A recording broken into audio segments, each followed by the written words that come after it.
నమస్తే. మాజీ ముఖ్యమంత్రి బీఆర్ఎస్ పార్టీ అధినేత కల్వకుంట్ల చంద్రశేఖరరావు గారికి SIT special investigation team phone tapping case విచారణలో భాగంగా నోటీస్ ఇచ్చింది. సో ఇప్పటికే మనందరికీ తెలుసు, కేటీఆర్ని విచారించారు, హరీష్ రావుని విచారించారు, సంతోష్ రావుని విచారించిన సిట్ ఇంకా చాలామంది వాంగ్మూలాలు కూడా తీసుకున్నది. దాదాపు 6,000కు పైన ఫోన్లు ట్యాప్ అయినట్టుగా వాళ్ళొక నిర్ధారణకు వచ్చిన తర్వాత ఆ వాంగ్మూలాల ఆధారంగా ఇప్పటికే అరెస్ట్ అయి జైల్లో ఉండి బయటకు వచ్చిన వాళ్ళను కస్టడీలోకి తీసుకున్న తర్వాత వచ్చినటువంటి వాళ్ళు ఇచ్చినటువంటి వాంగ్మూలాల ఆధారంగా ఈ విచారణ ప్రక్రియ అంతా ముందుకు సాగింది. అనుమానాలు, ఆరోపణలు ఇవన్నీ కూడా ఒకవైపున ఉండనే ఉన్నాయి. ఎంతకాలం ఈ విచారణ చేయడానికి ఓ అంతరంగాలు సీరియల్ లాగా ఇది సాగుతూ పోతున్నది అని ప్రజల్లో కూడా ఒక రకమైన అనుమానం ఉన్నది. ఏది ఏమైనా మొత్తానికైతే నోటీసులు వస్తున్నాయి, విచారణకు హాజరవుతున్నారు. ఇంకా ఈ కేసులో పర్టికులర్గా స్టార్టింగ్ అరెస్ట్ అయిన రాధాకిషన్ రావో, భుజంగరావో, తిరుపతన్నో, ప్రణీత్ రావో తప్ప ఇంకా ఈ కేసులో ఎవరు అరెస్ట్ కాలేదు. ఇంకా నిర్దిష్టంగా ఈ కేసు విచారణ పూర్తి కాలే. ఇప్పుడు ఈ సమయంలో కేసీఆర్కి ఎందుకు నోటీసులు ఇచ్చారు అన్నది ఇక్కడ పాయింట్. కేసీఆర్ పాత్ర ఏంటి, ఎందుకు ఆయన పాత్ర ఏంటంటే ఆయనే ఆ రోజు ముఖ్యమంత్రి కాబట్టి, ఆయన కిందనే మిగతా డిపార్ట్మెంట్స్ అన్నీ పనిచేస్తున్నాయి కాబట్టి, ఎవరైతే అరెస్ట్ అయి విచారణలో భాగంగా ముఖ్యంగా రాధాకిషన్ రావు పెద్ద ఆయన అని కేసీఆర్ పేరు చెప్పింది కాబట్టి, సంతోష్ రావు కూడా మొన్న విచారణలో భాగంగా ఆయన విచారించిన క్రమంలో పైన ఉన్నటువంటి వాళ్ళు చెప్పిన దాని ప్రకారమే నేను కొన్ని పేర్లు ఇవ్వడం జరిగింది, నిఘా పెట్టమని ఇవ్వడం జరిగింది, ట్యాపింగ్ చేయమని కాదు అని చెప్పడం చేత ఇక పైన అంటే ఎవరుంటారు, ఆయనకు పైన కేసీఆరే ఉంటాడు. సో ఇవన్నీ కోణాలను దృష్టిలో పెట్టుకొని ముఖ్యమంత్రిగా పనిచేసిన కేసీఆర్ కూడా సిట్ నోటీసులు ఇచ్చింది. ఇగో ఆ నోటీస్ కాపీ ఇది. సిఆర్పిసి 160 కింద ఈ నోటీస్ సర్వ్ చేస్తున్నారు, అంటే ఆయన్ని విచారిస్తున్నారనమాట. విట్నెస్ కింద ఆయన దగ్గర నుంచి రాబట్టాల్సిన సమాచారం ఉందని ఈ 160 సిఆర్పిసి ఇస్తారు. Office of the assistant commissioner of police, Jubilee Hills division, Hyderabad, 29/1/2026. ఎవరు? వెంకటగిరి, ఏసీపీ, జూబ్లీహిల్స్ డివిజన్, హైదరాబాద్ నుంచి ఈ నోటీస్ వచ్చింది కేసీఆర్కి. 2 Shri K Chandrashekhar Rao, honourable MLA, Gajwel assembly constituency, నందీనగర్లో ఉన్న ఇంటికి వెళ్ళి ఆ నోటీస్ని సర్వ్ చేశారు. ఇదేంది? Subject for appearance before the undersigned for examination in connection with further investigation regarding reference crime number 243/2024 under section 166, 409, 427 so and so sections. Panjagutta police స్టేషన్లో నమోదైన ఈ ఎఫ్ఐఆర్ నెంబర్ క్రైమ్ నెంబర్ 243/2024. ఇగో ఇది రిమాండ్ కేస్ డైరీ. అందరి ఎవరెవరు అంటే arrest అయిన తర్వాత ఎవరెవరు వాంగ్మూలాలు అయితే ప్రణీత్ రావు, రాధాకిషన్ రావు, భుజంగరావు, తిరుపతి అన్న వాళ్ళకి సంబంధించిన వాంగ్మూలాలు ఈ రిమాండ్ కేస్ డైరీలో ఉన్నాయి. అండ్ ఈ ఆపరేషన్స్ ఎట్లా చేశారు, చివరగా జరిగిన ఈ ఫామ్ హౌస్ కొనుగోలు కేసు, ఫామ్ హౌస్లో ఎమ్మెల్యేల కొనుగోలు కేసుకు సంబంధించిన అంశం కూడా ఇందులో ఉన్నది. ఇందులో కేసీఆర్ పేరు ప్రధానంగా లేకపోయినా పెద్ద ఆయన అని రాధాకిషన్ రావు వాంగ్మూలం ఇచ్చినట్టుగా ఇందులో చాలా క్లియర్గా ఉన్నది.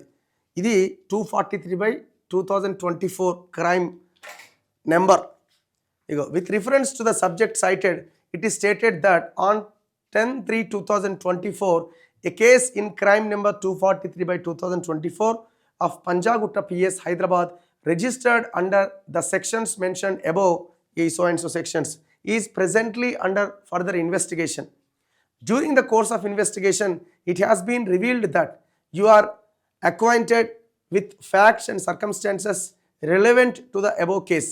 Your examination is therefore necessary and required for the purpose of further investigation. So మీ విచారణ, మీరు ఇచ్చే సమాచారం ఈ కేసుకు చాలా కీలకం, అవసరము, తప్పనిసరి అని చెప్తున్నారు. Accordingly you are hereby required to make yourself available for examination by the undersigned on 30/1/2026 at 3 PM. రేపు 3 గంటలకి మీరు అవైలబుల్లో ఉండండి అని చెప్తున్నారు. అయితే ఇక్కడ పాయింట్ ఏంటంటే అందరినేమో సిట్ ఆఫీస్కి రమ్మన్నారు. కేసీఆర్ని ఆయన 65 సంవత్సరాల పైబడ్డ వ్యక్తి కాబట్టి మీరు ఏ ప్లేస్ అయితే చెప్తారో మేమే అక్కడికి వస్తామని కూడా వాళ్ళు ఒక ఆఫర్ ఇస్తున్నారు. ఆఫర్ అంటే వెసులుబాటును కల్పించే ప్రయత్నం చేస్తున్నారు. However as you are above the age of 65 years, so మీరు 65 ఏళ్ళు పైబడ్డ వాళ్ళు కాబట్టి and in strict compliance with the provision to section 160 of the Code of Criminal Procedure 1973, you are not required to attend the police station compulsorily. So మీరు ఖచ్చితంగా police స్టేషన్కి attend కావాల్సిన అవసరం లేదు. అటెండ్ అయితే ఇబ్బంది లేదు. లేదు మీరు చెప్పిన ప్లేస్కైనా మేము వస్తాం. If you so desire, you may voluntarily appear before the undersigned at the Jubilee Hills police station, or alternatively, you may specify any other place within Hyderabad city convenient for examination, and the undersigned, along with the investigation team, shall attend the said place accordingly on the above mentioned date and time. మీరు చెప్పండి, place చెప్పండి, మేమే అక్కడికి వస్తాం, మీ convenient place చెప్పండి అని చెప్తున్నారు. You are hereby requested to intimate your preferred place for examination well in advance to the undersigned. ముందుగా చెప్పండి మీరు ఆ ప్లేస్ ఏంటి అని అడుగుతున్నారు. Please acknowledge receipt of this notice. So మరి కేసీఆర్ ఈ నోటీస్ తీసుకున్నాడు, మొత్తానికి ఆ ఇంట్లో చేరింది, మీడియాలో కూడా వస్తున్నది. కాబట్టి మరి అటెండ్ అవుతా అంటాడా? గతంలో ఈ విద్యుత్ కొనుగోళ్ల కేసుకు సంబంధించి ఆ కేసు నుంచి విచారణ నుంచి తప్పించుకోవడానికి విశ్వ ప్రయత్నం చేసిండు, చివరికి అటెండ్ అయ్యిండు. మరి ఈ పర్టికులర్ కేసులో కూడా ఇమీడియట్గా అటెండ్ అవుతాడా, లేదు సమయం కావాలని కోరుతాడా? ఏదైనా నాకు రైట్ ఉంది, నాకు ఇంకా సమయం కావాలి, నాకు ఇవాళ హెల్త్ బాగాలేదంటే చేసేది ఏం లేదు కదా. అయితే ఇప్పుడు ఈ టోటల్ కేసులో కేసీఆర్ ఎక్కడున్నాడు అంటే ఆయన ముఖ్యమంత్రిగా పనిచేసిన హయాంలో ఈ వ్యవహారం అంతా జరిగింది కాబట్టి ఆయనకు తెలియకుండా జరగడానికి అవకాశం లేదు. మరి ఇప్పుడు రేవంత్ రెడ్డి అంటున్నాడు, నువ్వు ఫామ్ హౌస్లో ఉన్నావు ఒకటే, జైల్లో ఉన్నావు ఒకటే, జైల్లో ఉండేది నా పోలీసులే, ఫామ్ హౌస్లో ఉండేది నా పోలీసులే, ఈ గవర్నమెంట్ సంబంధించిన పోలీసులే అని మాట్లాడుతున్నాడు. కాబట్టి మరి ఇప్పుడు ఈ విచారణ చేసి ఏం చేస్తారు? నేను అరెస్ట్ చేయను ఎవరిని అని చెప్తున్నాడు కదా రేవంత్ రెడ్డి. సింపుల్గా నేను ఎవరిని అరెస్ట్ చేయను అని చెప్తున్న రేవంత్ రెడ్డి, ప్రజల మైండ్ని ట్యూన్ చేస్తున్న రేవంత్ రెడ్డి మరి ఇప్పుడు ఈ దేనికోసం పిలుస్తున్నాడు? పిలవాలి కాబట్టి పిలుస్తున్నారా? ఈ విచారణ కూడా ఎంతకాలం ఇంకా? ఇప్పుడు ఆ ప్రభాకర్ రావుని తీసుకురావడానికి సరే కొంత గట్టిగానే ప్రయత్నాలు చేసినారు, మొత్తానికి వచ్చిన తర్వాత ఏం జరిగింది? ఫోన్లు ట్యాప్ చేసింది వాస్తవం, కళ్ళ ముందు కనబడుతున్నది, కంప్లైంట్స్ ఉన్నాయి. ఈ టోటల్ కేసులో కేసీఆర్ది ఎక్కడ ఈ పేరు వచ్చిందంటే ఇదే రిమాండ్ రిపోర్ట్. ఇది నేను ఇప్పుడు చూపించినటువంటి ఈ రిమాండ్ రిపోర్ట్లో ఒక పేజ్ ఉంటుంది. ఇగో ఇది ఫస్ట్ పేజ్, ఇది రిమాండ్ కేసు డైరీకి సంబంధించి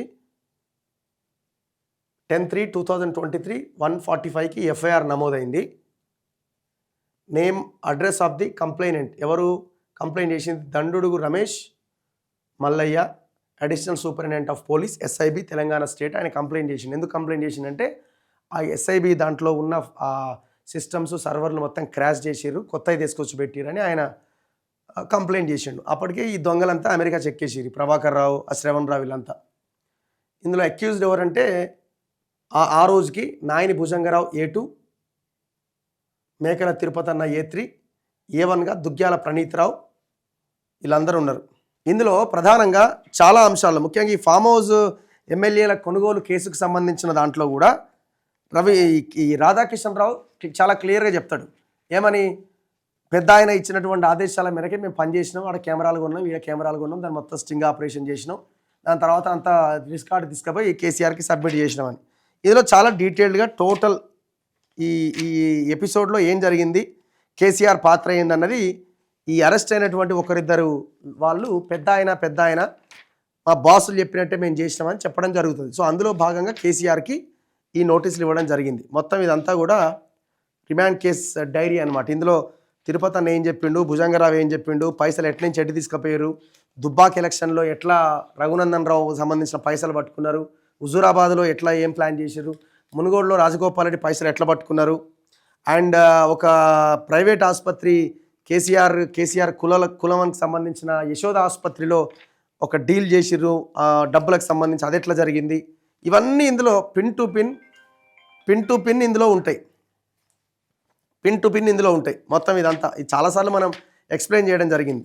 ఆయన అన్నింటికంటే ముఖ్యంగా ఇందులో కేసీఆర్ ఎక్కడ దొరికిండో అని మీకు అందరికి అనుమానం రావచ్చు. ఇందులో కేసీఆర్ ప్రధానంగా ఒక కేసులో బుక్ అవ్వడానికి అవకాశాలు ఉన్నాయి. నాకైతే ఈ విచారణ మీద వీటి మీద పెద్దగా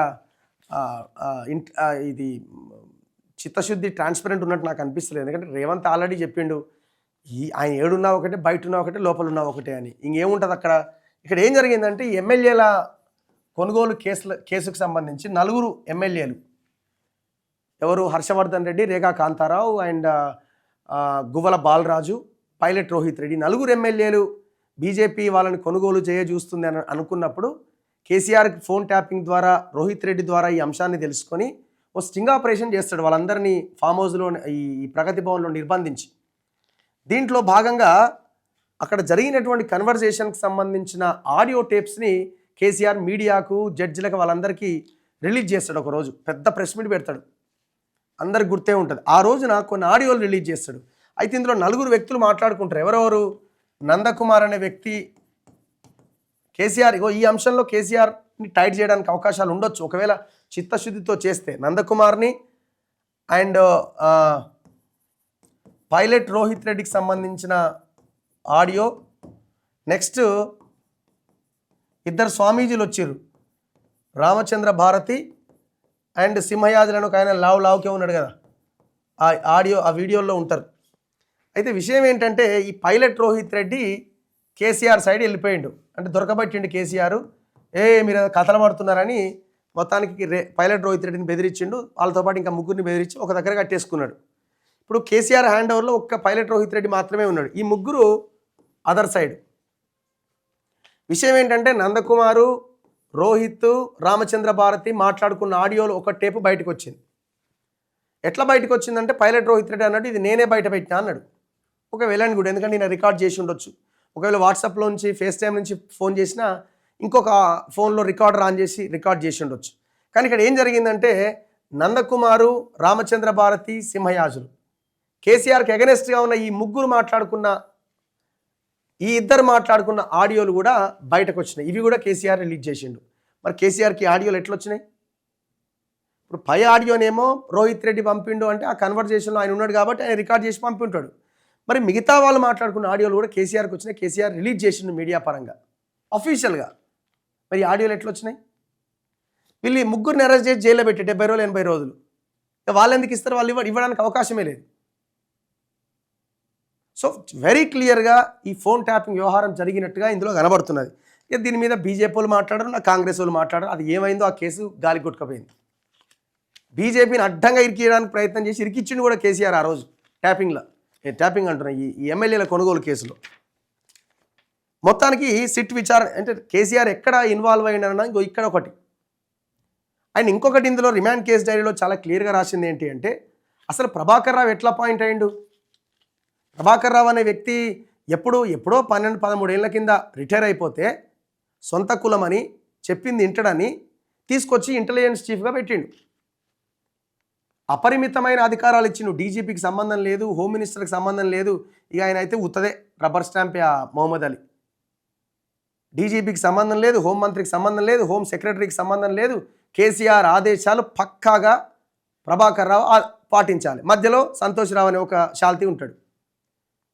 ప్రభాకర్ రావు కేసీఆర్కి డైరెక్ట్గా ఉంటుంది, లేదు సంతోష్ రావుతోనే ఆదేశాలు వస్తాయి. 12 ఏళ్ల కింద 13 ఏళ్ల కింద రిటైర్ అయిన వ్యక్తిని తీసుకొచ్చి ఒక అవుట్సోర్సింగ్ ఎంప్లాయ్ కింద పెట్టి లక్షల జీతాలు ఇచ్చి మంది ఫోన్లు ట్యాప్ చేయించిండు. ఈ ప్రణీత్ రావుకు సంబంధించిన ఎంట్రీ కూడా అంతే. ఎక్కడో నల్గొండ దగ్గర పనిచేసి ఒక ఎస్ఐ క్యాడర్కి సంబంధించిన వ్యక్తిని తెచ్చి చివరికి ఎస్ఓటీ అని పెట్టి ఆ ఎస్ఓటీకి ఇన్ఛార్జ్గా కీలకమైన బాధ్యతలో పెట్టి డీసీపీఆర్ సంథింగ్ ఆయన కింద ఒక 30 మందిని ఎంప్లాయీస్ని పెట్టి మొత్తం ఆ 30 మంది కూడా సొంత కులపోలే. మళ్ళీ అట్లా ఫోన్లు ట్యాప్ చేయించే వ్యవహారాన్ని చాలా పగడ్బందీగా చేసిండు. ఫోన్లు ట్యాప్ చేయడం, మళ్ళీ రాధాకిషన్ రావు కింద ఆయన కూడా వెలమనే ఆయన కింద ఇంకొక టీంని పెట్టి ఈ వచ్చినటువంటి డేటాని ఎగ్జిక్యూట్ చేయాలి కదా. ఫలానా దగ్గర డబ్బులు ఉన్నాయి, దాన్ని పట్టుకోవాలి. రాధాకిషన్ రావుకి చెప్తే కింద ఉన్న టీం చెప్తే వాళ్ళు వెళ్ళి పట్టుకుంటారు, అటాక్ చేస్తారు. అంటే ఫోన్లు ట్యాప్ చేసే టీం సపరేటు, ఎగ్జిక్యూషన్ ఇంకొక టీం. ఇంత పెద్ద వ్యవహారం జరిగితే ఇదంతా కేసీఆర్ తెలవకుండా జరుగుతుందా? సరే ఇదంతా పక్కన పెట్టండి. కేసీఆర్ కూతురే ఆరోపిస్తుంది, అరే ఎవడన్నా సొంత అల్లుని ఫోన్ ట్యాప్ చేస్తారా అంటుంది. ఇంతకంటే ఎవిడెన్స్ ఏం కావాలా?